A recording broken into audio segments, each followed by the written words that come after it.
Les prières standards ne peuvent rien contre les liens de sang et des problèmes d'hérédité. Parce que nous avons été sauvés à cause du péché d'Adam. Mais nous avons à combattre contre les esprits, les principautés, les esprits méchants dans les lieux célestes. Mais nous avons été sauvés à cause du péché d'Adam. Mais le même Paul dit, nous avons à lutter. Il dit pas eux les païens ont à lutter. Il dit mais nous, rachetés, parlant en langue, nés de nouveau, nous avons à lutter contre les principautés. Donc les êtres sans corps de chair, qui n'ont pas d'amour, qui sont d'une méchanceté cruelle, les principautés de domination. Voilà c'est quoi tu as à faire chaque jour. Et pour cela, il me faut une dimension élevée.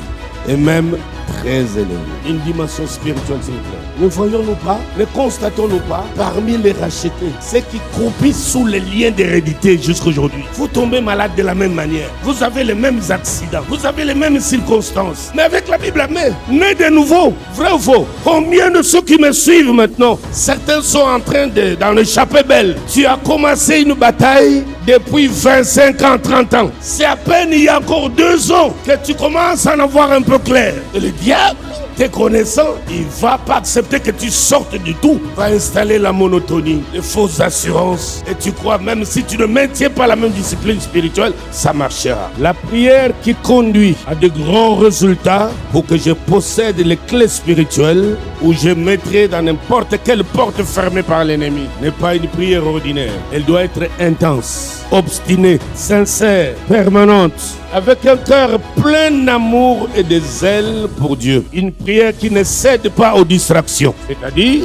quand je me décide de l'heure de la prière, je dois me rassurer que la télévision est fermée, le téléphone aussi fermé. Parce que je ne peux pas être à genoux en train de prier Dieu, mon téléphone là-bas. C'est en ces moments-là qu'un fil préparé, comme à l'improviste des ténèbres, tu auras des appels insistants, parfois pour rien. Juste pour que tu sois distrait, tu récupères, tu sortes de l'audience que Dieu vient te donner. C'est pourquoi il faut fermer. Si c'est pour l'argent, si cet argent est pour toi, va attendre. Si c'est pour un rendez-vous d'affaires ou d'emploi, tu es devant celui qui donne l'emploi. Quand tu es à genoux là, tu es devant lui. Il sait qu'il y a un problème d'emploi. Ferme d'abord le cœur, par respect pour lui. Glorifions tous le Seigneur, lui le seul tenant du titre, qui est monté à la croix, qui a vaincu les puissances des ténèbres, qui est descendu dans la tombe, il est sorti le 3e jour. Personne n'a fait ces choses que lui. Il mérite que tu l'acclames plus que moi, son serviteur.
Voici le jour que l'Éternel a créé. L'onction est disponible. Garde tes mains hautes, ma levée. L'onction de s'échapper est venue pour stopper les cycles d'échecs à répétition.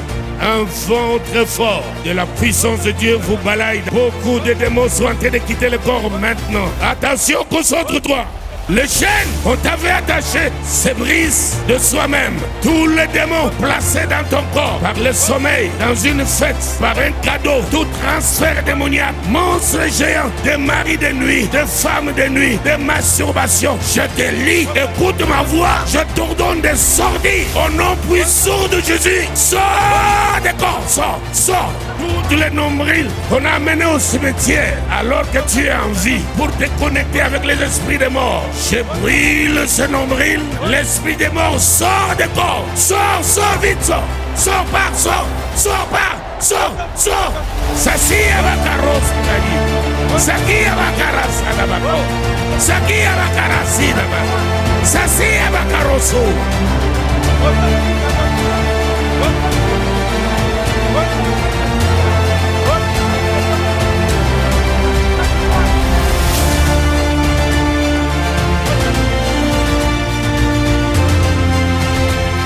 Mes ennemis disent méchamment de moi. Quand mourra-t-il? Quand périra son nom? Là, il ne peut pas te le dire en face. Parce que tu sauras que c'est lui. C'est lui qui attend qu'un malheur t'arrive. Quelque chose t'arrive. Même ta mort, il ne te dira jamais en face. Mais c'est quand il est en privé, avec son club de copains qui t'en veulent, qui se ressemblent là, c'est là que de telles phrases sortent.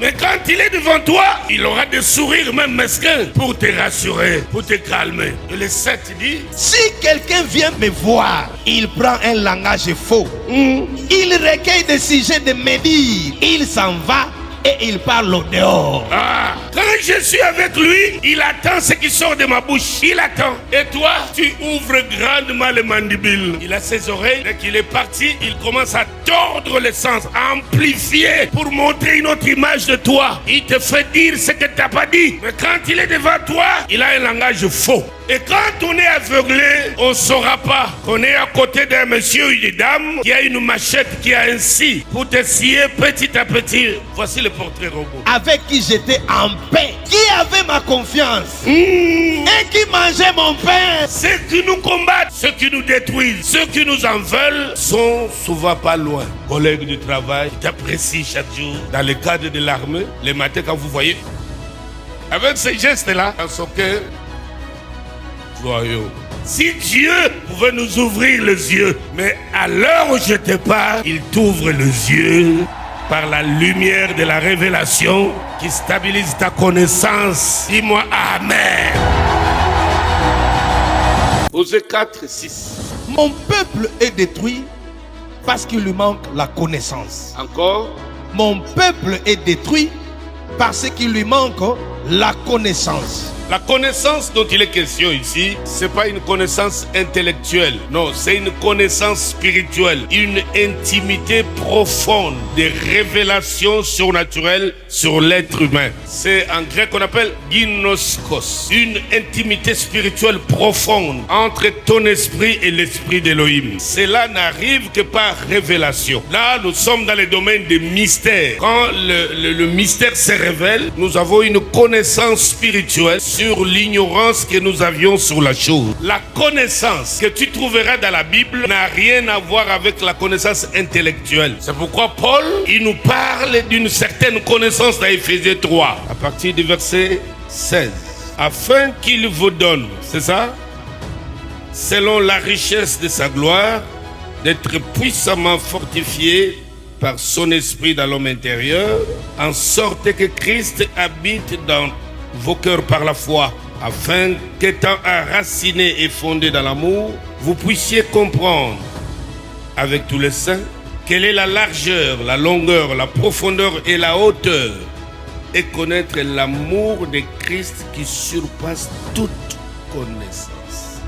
Tu suis là. Donc, dans les domaines de connaissance, dans toutes les dimensions de connaissance, la connaissance quantique, que vous soyez au-dessus de ces connaissances. Voilà là où l'apôtre veut nous amener. Plus j'ai la connaissance spirituelle, plus j'ai le commandement et l'autorité. 2. Cette connaissance spirituelle est la clé de toute chose. C'est-à-dire, plus Dieu se révèle à moi, c'est comme s'il me remettait les clés qu'il me fallait pour reprendre le contrôle. J'aime l'onction qui m'accompagne avec la connaissance spirituelle. Pas une onction qui me laisse dans un niveau d'abruti spirituel, d'un délinquant spirituel, d'un illettré spirituel, d'un semi-lettré onctionnel. J'écris onction. Dans le domaine de la connaissance avec Dieu, on sent mes limites. Même Pierre, qui n'a pas étudié, quand Christ s'est révélé à lui, quelle connaissance. C'est Pierre qui nous apprend que Jésus est descendu dans la tombe pour aller prêcher aux esprits qui étaient. Ça, c'est un pécheur qui nous révèle de telles choses. Mais quand la lumière vient, la révélation arrive, le monsieur vous dit, faites surtout, ne vous contentez pas d'avoir la foi, mais ajoutez à votre foi la connaissance. Ça, c'est un villageois qui sentait le poisson à distance. Ajoutez à la foi. Il dit quelque chose vous manque. Que Dieu apporte la lumière. Pendant que tu as des frissons, pendant que tu trembles, qu'une torche vienne illuminer les pensées de ton cœur. Que tu comprennes les choses selon Dieu et non pas selon ta chair, selon le monde, selon les hommes.